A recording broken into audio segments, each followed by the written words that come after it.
नमस्कार दोस्तों, मैं आप सभी लोगों का अपने इस YouTube चैनल एग्जाम पे चर्चा में हार्दिक हार्दिक स्वागत करता हूं। दोस्तों, आज के इस वीडियो में हम संविधान के महत्वपूर्ण अनुच्छेदों, अनुसूचियों, प्रमुख भागों और साथ ही संविधान के स्रोतों को चार्ट के माध्यम से समझने का प्रयास करेंगे। आज का ये वीडियो भारत में होने वाले सभी एग्जामों के लिए बहुत ही महत्वपूर्ण है। तो आइए शुरू करते हैं। दोस्तों, सबसे पहले हम संविधान की परिभाषा को समझने का प्रयास करेंगे। संविधान क्या होता है दोस्तों? संविधान नियमों का लिखित दस्तावेज होता है जिसके अनुसार किसी देश की सरकार का संचालन होता है। दूसरे शब्दों में अगर मैं कहूं तो किसी राज्य या देश की व्यवस्था को संचालित करने के लिए मूलभूत कानूनों का संग्रह संविधान कहलाता है। भारत का संविधान विश्व का सबसे बड़ा लिखित संविधान है। इसे तैयार करने में 2 साल, 11 माह और 18 दिन का समय लगा। भारत का संविधान 26 नवंबर 1949 को संविधान सभा द्वारा पारित कर दिया गया था और 26 जनवरी 1950 को संविधान को लागू किया गया। दोस्तों, भारत के संविधान में वर्तमान में 22 भाग, 395 अनुच्छेद और 12 अनुसूचियां हैं। दोस्तों, अक्सर ये बताया जाता है अगर संविधान के सभी संशोधनों को जोड़ दिया जाए तो भारत के संविधान में 470 अनुच्छेद, 12 अनुसूचियां और 27 भाग हो गए हैं, लेकिन वर्तमान में ऐसा नहीं है। वास्तव में अनुच्छेदों की संख्या 395 ही है। संविधान में संशोधन होने पर मूल अनुच्छेदों में कोई परिवर्तन नहीं होता, बल्कि उपभाग जोड़ दिए जाते हैं।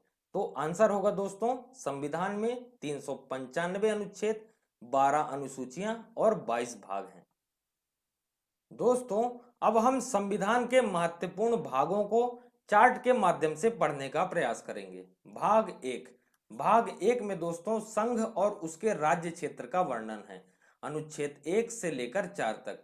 भाग 2 में नागरिकता के बारे में प्रावधान दिया गया है, अनुच्छेद 5 से लेकर 11 तक। भाग 3 में मौलिक अधिकारों का वर्णन है, अनुच्छेद 12 से लेकर 35 तक। 6 मौलिक अधिकारों का वर्णन है। पहला है समता या समानता का अधिकार, अनुच्छेद 14 से लेकर 18 तक। दूसरा है स्वतंत्रता का अधिकार, अनुच्छेद 19 से लेकर 22 तक। तीसरा है शोषण के विरुद्ध अधिकार, अनुच्छेद 23 से लेकर 24 तक।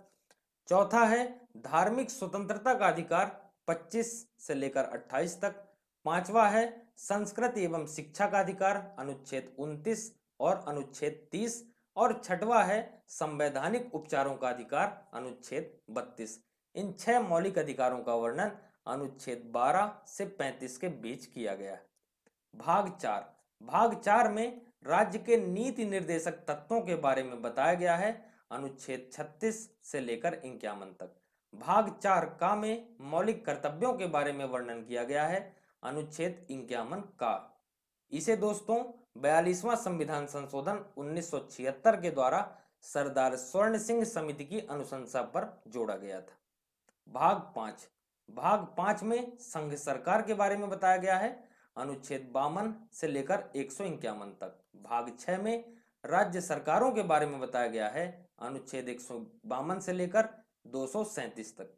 भाग 9 में पंचायतों के बारे में बताया गया है, अनुच्छेद 243 से 243 अड़ा तक, इंग्लिश में ओ। भाग 9 का में नगर पालिकाओं के बारे में बताया गया है, अनुच्छेद ता से लेकर अनुच्छेद या छा तक, इंग्लिश में 243 पी से लेकर 243 जेड जी तक।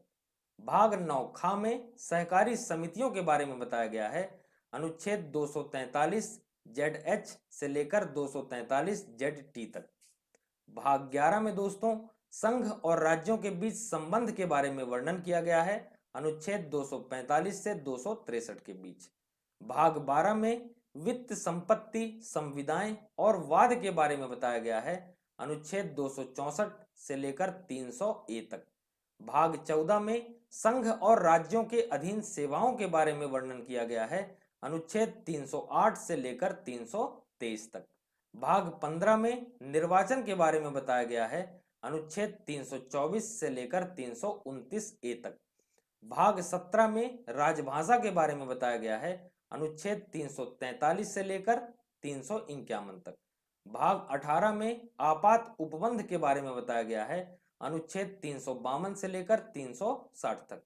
भाग 20 में संविधान के संशोधन की प्रक्रिया के बारे में बताया गया है, अनुच्छेद 368। दोस्तों, इनसे डायरेक्टली क्वेश्चन पूछे जाते हैं कि भाग 20 किससे संबंधित है, भाग 11 किससे संबंधित है। तो आपको बताना पड़ेगा कि भाग 20 संविधान के संशोधन की प्रक्रिया का वर्णन है, अनुच्छेद 368 के अंतर्गत आता है। वैसे ही जैसे निर्वाचन आयोग अगर पूछ लिया जाए तो निर्वाचन आयोग भाग 15 में आर्टिकल 324 से 329 ए के बीच। दोस्तों, अब हम संविधान की प्रमुख अनुसूचियों को समझने का प्रयास करेंगे। उससे पहले हम ये जानेंगे कि अनुसूची होती क्या है। दोस्तों, कोई भी किताब अगर लिखी जाती है तो उससे संबंधित विषय वस्तु अगर छूट जाती है या उसे वहां पर लिखना संभव नहीं हो पाता तो इसे अनुसूचियों के माध्यम से दर्शाया जाता है। तो भारत के संविधान में दोस्तों 12 अनुसूचियां वर्तमान में हैं। मूल संविधान में 8 अनुसूचियां थीं। पहली अनुसूची क्या है दोस्तों? पहली अनुसूची में राज्यों के नाम और उनके न्यायिक क्षेत्र के बारे में बताया गया है और संघ राज्य क्षेत्रों के नाम और उनकी सीमाओं के बारे में भी बताया गया है। दूसरी अनुसूची में दोस्तों परिलब्धियों पर भत्ते, विशेषाधिकार और इससे संबंधित उपबंध किए गए हैं। सामान्य शब्दों में वेतन, भत्ते और पेंशन की बात की गई है। किसके दोस्तों? भारत के राष्ट्रपति के, राज्यों के राज्यपाल के, लोकसभा के अध्यक्ष और उपाध्यक्ष, राज्यसभा के सभापति और उपसभापति, राज्य विधानसभाओं के अध्यक्ष और उपाध्यक्ष के बारे में, राज्य विधान परिषदों के सभापति और उपसभापति के बारे में, सर्वोच्च न्यायालय के न्यायाधीश के बारे में, उच्च न्यायालयों के न्यायाधीश के बारे में और भारत के नियंत्रक एवं महालेखा परीक्षक के बारे में। दोस्तों, अगली है तीसरी अनुसूची। इसमें विभिन्न उम्मीदवारों द्वारा ली जाने वाली शपथ के प्रारूप के बारे में समझाया गया है। किसके किसके प्रारूप के बारे में? संघ के मंत्री, संसद के लिए निर्वाचन हेतु अभ्यर्थी, संसद के सदस्य, सर्वोच्च न्यायालय के न्यायाधीश, भारत के नियंत्रक एवं महालेखा परीक्षक, राज्य के मंत्री, राज्य विधानमंडल के निर्वाचन के लिए अभ्यर्थी, राज्य विधानमंडल के सदस्य और उच्च न्यायालयों के न्यायाधीश, इनकी शपथ के प्रारूप के बारे में बताया गया है। चतुर्थ अनुसूची। चतुर्थ अनुसूची में राज्यों और केंद्र शासित प्रदेशों के लिए राज्यसभा में सीटों का आवंटन कैसे होगा, इसके बारे में बताया गया है। पांचवी अनुसूची में अनुसूचित और जनजातीय क्षेत्रों के प्रशासन तथा नियंत्रण के बारे में उपबंध किया गया है। छठवीं अनुसूची में दोस्तों असम, मेघालय, त्रिपुरा और मिजोरम, इन 4 राज्यों के जनजातीय क्षेत्रों के प्रशासन के बारे में उपबंध किया गया है। अगली है दोस्तों 7वीं अनुसूची, जो बहुत ही महत्वपूर्ण सूची है। इसमें केंद्र और राज्यों के मध्य शक्तियों के विभाजन के बारे में बताया गया है। इसके अंतर्गत 3 सूचियां आती हैं। एक है संघ सूची, एक है राज्य सूची और एक है समवर्ती सूची। संघ सूची में दोस्तों मूल रूप से 97 विषय थे, वर्तमान में 98 विषय हैं। उदाहरण क्या हो सकते हैं? एक हो सकता है रेलवे, रेलवे के अलावा दोस्तों विदेश मंत्रालय हो गया और विदेश मंत्रालय के अलावा हो गया रक्षा मंत्रालय। राज्य सूची, राज्य सूची में दोस्तों मूल रूप से 66 विषय थे, वर्तमान में 59 विषय हैं। उदाहरण क्या हो सकते हैं दोस्तों? पुलिस हो गया, पुलिस के अलावा आपका हो गया स्वास्थ्य, इन जैसे जो विषय हैं वो राज्य सूची के अंतर्गत आते हैं। समवर्ती सूची, समवर्ती सूची में दोस्तों मूल रूप से 97 विषय थे और वर्तमान में 52 विषय हैं। उदाहरण क्या हो सकते हैं? इसमें आ सकता है दोस्तों शिक्षा, इसके अलावा वन। दोस्तों, आप लोगों को मैं बताना चाहूंगा कि जो संघ सूची होती है उससे संबंधित विषयों पर कानून बनाने की शक्ति केंद्र सरकार के पास होती है। राज्य सूची के विषयों पर कानून बनाने की शक्ति राज्य सरकारों के पास होती है और समवर्ती सूची से संबंधित विषयों पर कानून बनाने की शक्ति केंद्र और राज्य दोनों सरकारों के पास होती है। अगली है दोस्तों 8वीं अनुसूची। इसमें संविधान में निहित 22 भाषाओं का उल्लेख है। कौन कौन सी भाषाएं हैं? असमिया, बांग्ला, गुजराती, हिंदी, कन्नड़, कश्मीरी, मराठी, मलयालम, उड़िया, पंजाबी, संस्कृत, तमिल, तेलुगु, उर्दू। दोस्तों, 8वीं अनुसूची में मूल रूप से 14 भाषाओं का उल्लेख था, लेकिन इसमें संशोधन हुआ और वर्तमान में 22 भाषाएं 8वीं अनुसूची में शामिल हैं। पहला संशोधन 21वां संविधान संशोधन अधिनियम 1967 के द्वारा सिंधी भाषा को जोड़ा गया। 71वां संविधान संशोधन अधिनियम 1992 के द्वारा कोंकणी, मणिपुरी और नेपाली को जोड़ा गया। KMN इसको शॉर्ट में बोलते हैं दोस्तों। और 92वां संविधान संशोधन अधिनियम 2003 के द्वारा बोडो, डोंगरी, मैथिली और संथाली को जोड़ा गया। शॉर्ट में DBMS भी बोलते हैं। तो ये थी दोस्तों 8वीं अनुसूची में शामिल 22 भाषाएं। दोस्तों, अगली है 9वीं अनुसूची। 9वीं अनुसूची को दोस्तों पहले संविधान संशोधन 1951 के द्वारा मूल अधिकारों के उल्लंघन के आधार पर न्यायिक समीक्षा से बचाने के लिए जोड़ा गया था और वर्तमान में इसमें 282 अधिनियम और विनियम शामिल हैं। दोस्तों, 9वीं अनुसूची में शामिल कानूनों की पहले न्यायिक समीक्षा नहीं की जा सकती थी, लेकिन सुप्रीम कोर्ट के निर्णय के बाद 24 अप्रैल 1975 के बाद शामिल कानूनों की न्यायिक समीक्षा की जा सकती है। अगली है दोस्तों 10वीं अनुसूची। 10वीं अनुसूची को 52वां संविधान संशोधन 1985 के द्वारा जोड़ा गया था। ये अनुसूची किससे संबंधित है? तो दल बदल के आधार पर संसद और विधानसभाओं के सदस्यों की निरर्हता के बारे में उपबंध किया गया है। इसे दल परिवर्तन रोधी कानून भी कहा जाता है। 11वीं अनुसूची। 11वीं अनुसूची दोस्तों पंचायतों की शक्तियों, प्राधिकार व जिम्मेदारियों की बात करती है। इसमें पंचायतों से संबंधित 29 विषय शामिल हैं। इस अनुसूची को 73वें संविधान संशोधन अधिनियम 1992 के द्वारा जोड़ा गया था। अगली है दोस्तों लास्ट 12वीं अनुसूची। इसमें नगर पालिकाओं की शक्तियां, प्राधिकार व जिम्मेदारियां दी गई हैं। नगर पालिकाओं से संबंधित 18 विषयों का उल्लेख है। इस अनुसूची को 74वें संविधान संशोधन अधिनियम 1992 के द्वारा जोड़ा गया था। ये थी दोस्तों भारतीय संविधान की 12 अनुसूचियां।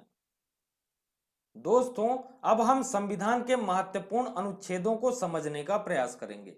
अनुच्छेद 1 क्या कहता है दोस्तों? संघ का नाम और उसका राज्य क्षेत्र।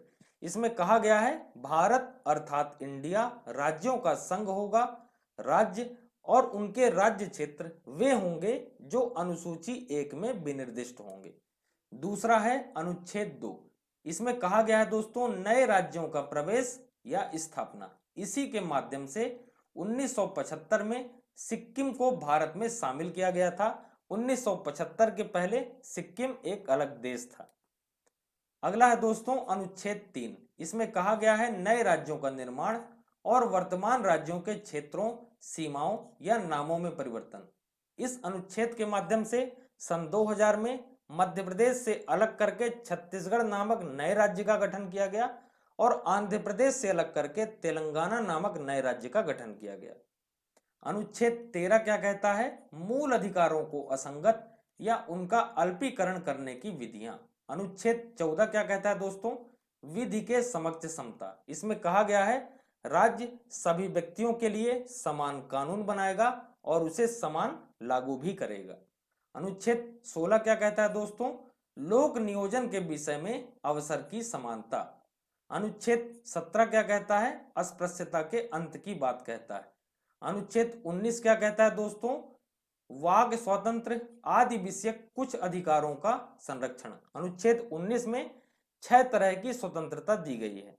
बोलने की स्वतंत्रता, शांतिपूर्वक बिना हथियार के सभा करने की स्वतंत्रता, संघ बनाने की स्वतंत्रता, भारत में कहीं भी आवागमन की स्वतंत्रता, कहीं भी बस जाने की स्वतंत्रता और व्यापार करने की स्वतंत्रता।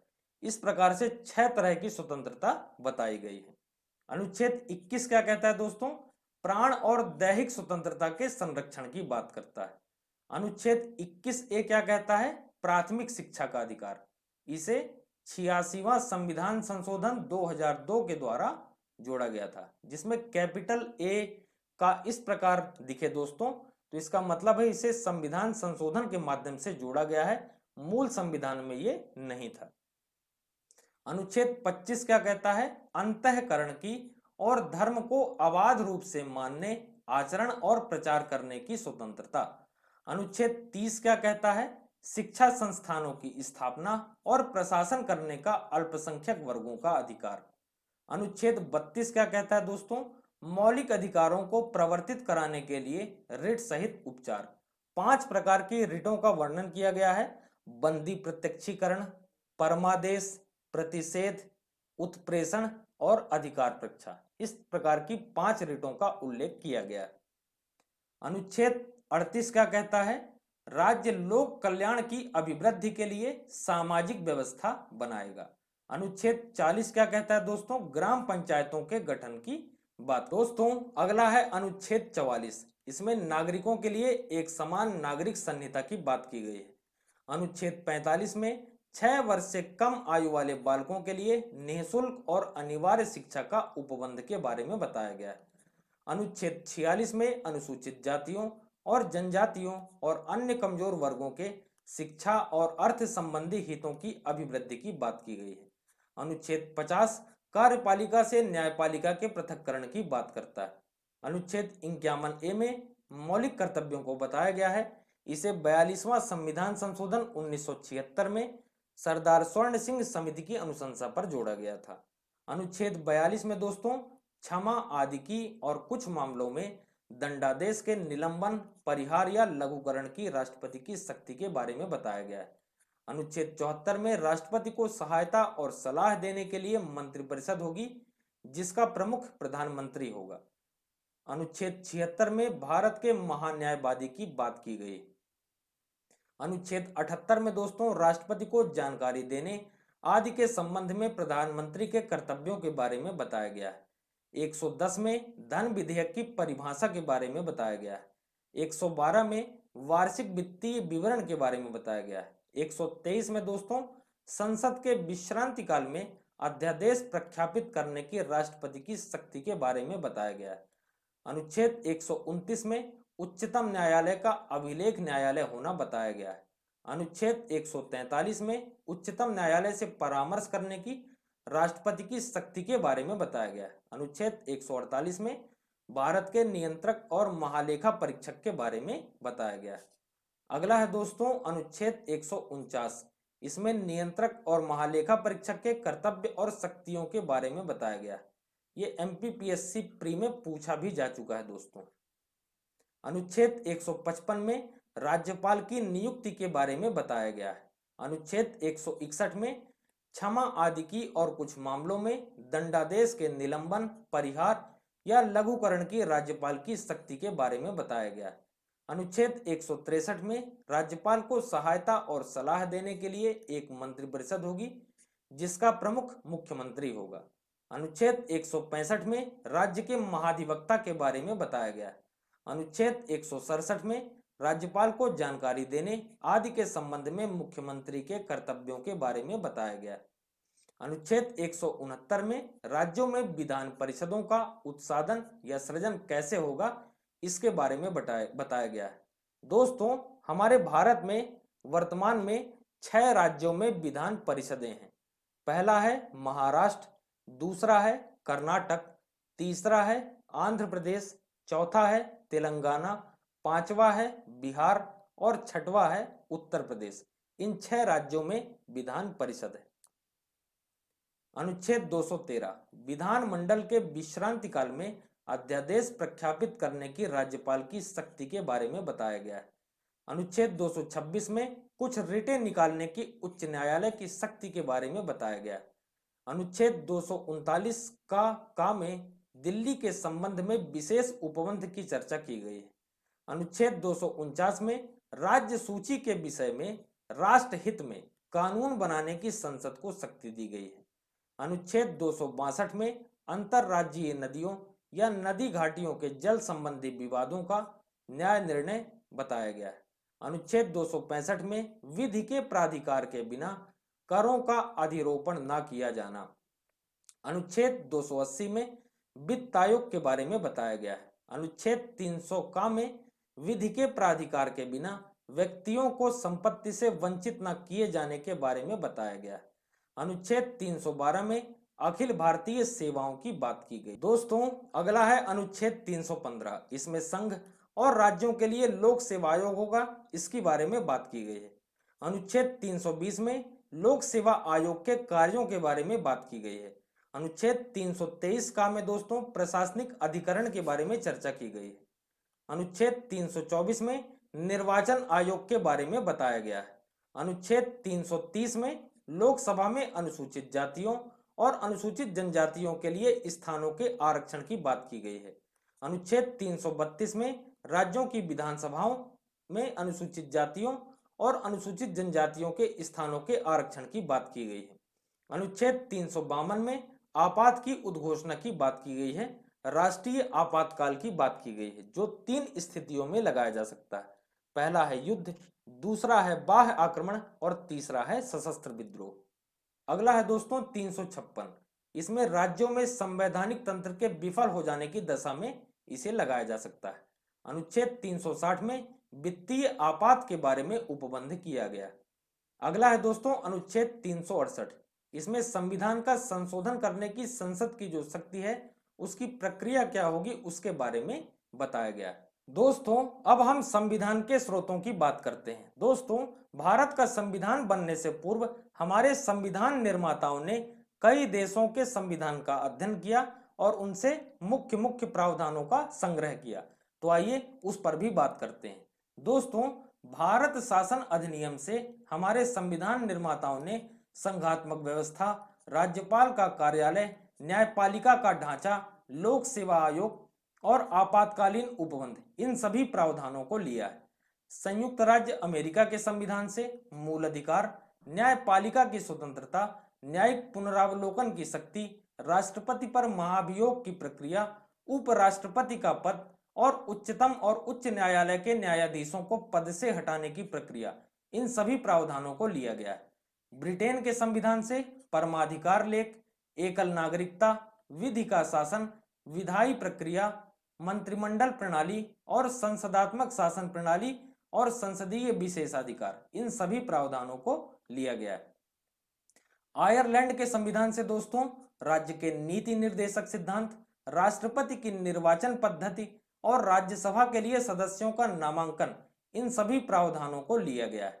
कनाडा के संविधान से सशक्त केंद्र के साथ संघीय व्यवस्था, अवशिष्ट शक्तियों का केंद्र में निहित होना, केंद्र द्वारा राज्य के राज्यपालों की नियुक्ति और उच्चतम न्यायालय का परामर्श न्याय निर्णय इन सभी प्रावधानों को लिया गया है।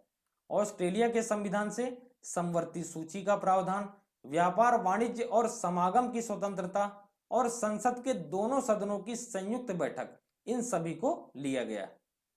सोवियत संघ के संविधान से क्या लिया गया है? मूल कर्तव्य और प्रस्तावना में सामाजिक न्याय, आर्थिक न्याय और राजनैतिक न्याय का प्रावधान आदर्श लिए गए हैं। जर्मनी के संविधान से आपातकाल के समय मूल अधिकारों के स्थगन संबंधी प्रावधान लिए गए हैं। फ्रांस के संविधान से गणतंत्रात्मक ढांचा और प्रस्तावना में 3 आदर्श, स्वतंत्रता, समता और बंधुता इनको लिया गया। दक्षिण अफ्रीका के संविधान से दोस्तों संविधान में संशोधन की प्रक्रिया, अनुच्छेद 368 और राज्यसभा के सदस्यों के निर्वाचन इनको लिया गया। जापान के संविधान से विधि द्वारा स्थापित प्रक्रिया को लिया गया। दोस्तों आशा करता हूं आप सभी को मेरा ये वीडियो पसंद आया होगा और अगर पसंद आया हो तो वीडियो को लाइक करें, चैनल को सब्सक्राइब करें और साथ ही साथ बेल आइकन को प्रेस करें ताकि एजुकेशन से जुड़े मेरे सभी वीडियो आप सभी को प्राप्त होते रहें। चैनल की लिंक मैंने डिस्क्रिप्शन बॉक्स में भी डाल दी है, आप चाहें तो वहां से भी हमारे चैनल से जुड़ सकते हैं। साथ ही साथ आप मेरे टेलीग्राम चैनल से भी जुड़ सकते हैं जिसमें आपको सभी पीडीएफ आसानी से प्राप्त होती रहेंगी।